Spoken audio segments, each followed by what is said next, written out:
Alors dans ces près de 3 semaines de débats, de discussions, de visites de terrain, il y a 4 enjeux clés qui sont ressortis des discussions. La préservation des ressources en eau et en sol. Au Maroc, par exemple, on a visité des exploitations agricoles qui pratiquent l'agriculture de conservation des sols. On a parlé aussi de tous les leviers techniques qu'on pouvait utiliser pour limiter ou économiser l'eau, mieux protéger les sols, faire attention à garantir aussi leur bon état de santé sur le long terme. Deuxième enjeu qui est ressorti, c'est celui de l'organisation et du collectif. Il est vraiment ressorti des échanges le fait qu'on ne peut pas s'adapter seul. Les effets du changement climatique sont tels qu'on a besoin de construire des collectifs. Alors ça passe par plein d'organisations et elles ont vraiment un rôle clé.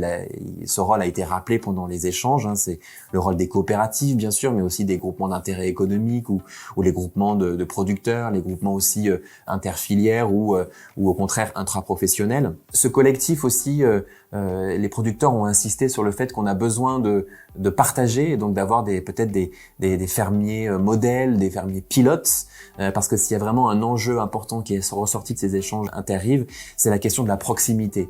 Pour s'adapter, il faut vraiment pouvoir penser la proximité, le rapport humain et la manière dont son voisin, proche ou lointain, lui aussi s'adapte. Donc on était vraiment sur un jeu d'échelle très important, mais aussi au niveau plus macro, au niveau du partage des leviers techniques d'adaptation entre nord et sud.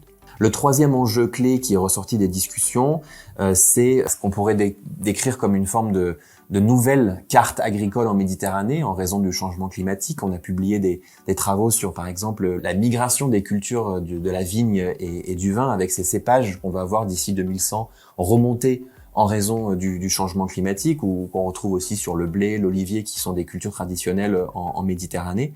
On voit apparaître et on a pu partager là-dessus la construction de nouvelles filières autour de cultures qui sont introduites dans des contextes qui ne les connaissaient pas. Donc j'ai parlé bien sûr de cette question de la vigne et du vin, mais on voit aussi les figues de Barbarie, la grenade, l'amande également qui se développent en Méditerranée.